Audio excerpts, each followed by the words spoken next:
So this is 36 cells soldered up and ready to encapsulate. Before I encapsulate it, I'll go around and tap each little solder connection, and occasionally you'll find one or two that has come undone, and I'll resolder it. I also do a voltage check and an amperage check on it. I'll take a 500 watt light and stick underneath, shine up, and check each cell. The tabbing wire here to the back side of this one, and do each one. And you should get a half a volt, and short it out, you should get around 3 amps. What I'm looking for is one that's oddball. You know, this one's reading 3, 3, 3, 3, and then you got one that's 1 amp. You know there's a problem. Go ahead and take it out, ditch it, and put in another one. I did find one bad in this one and had to replace it.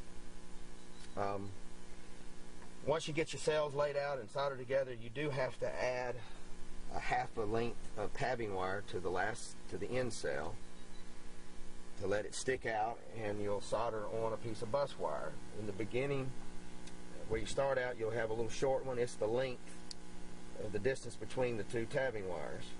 It solders in.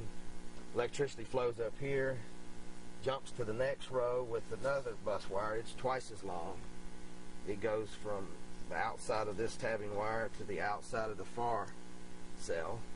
It solders in here. The electricity will flow over to the next one. Each cell is like a battery, like a little D battery, and you connect positive, negative, and they keep adding up in voltage. The amperage will stay the same. And then you jump over, again you bus it together, connecting this group of cells to this group of cells.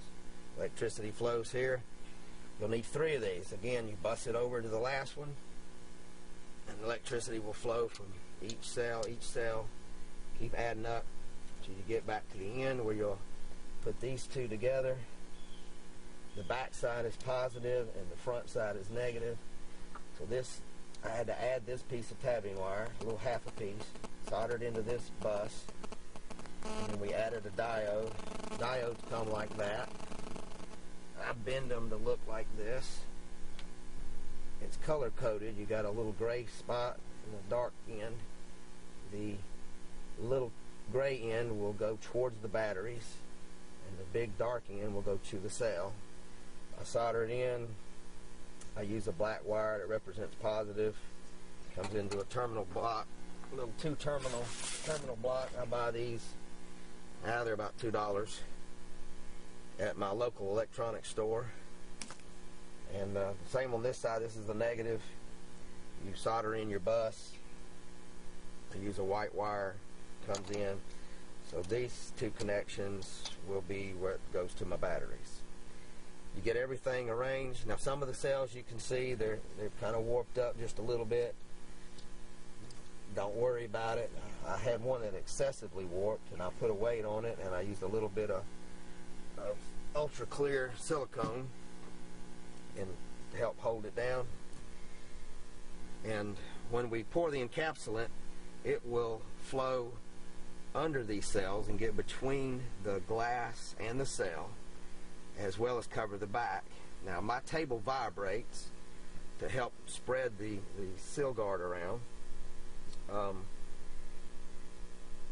It protects the cells from moisture and the environment, and the main thing is oxygen. These cells will not last. You won't get 30 years out of these if they're exposed to oxygen. So you have to deny it oxygen. Another nice thing about this system is it runs cooler. By leaving it exposed on the back with just that layer of seal guard, the heat escapes. The hotter this thing gets, the less efficient it gets. I actually produce more electricity in the winter than I do in the summer. In the middle of the day, this thing will be 140 degrees. My array will be putting out less, about 10 amps less than it would be in the winter. I can take a water hose and cool the whole thing off, and my amperage comes up. There are people out there building this system with pegboard and 2 pieces of glass, and when you do that, it gets like 180, 190 degrees in there, and you're not producing diddly squat. yeah, you put it in the sun, you hook your meter to it, and it shows it's doing good, but wait an hour till it heats up, and then you're not getting nothing out of it. So it has to remain cool. If you think you need more protection on the back, if you're putting this on top of your RV or something, then you can lay a sheet of Tedlar on it while the encapsulant is still wet. I wait about 2 hours, set them on there. It looks a lot better. The ones that I sell, I do add Tedlar to just to survive shipping.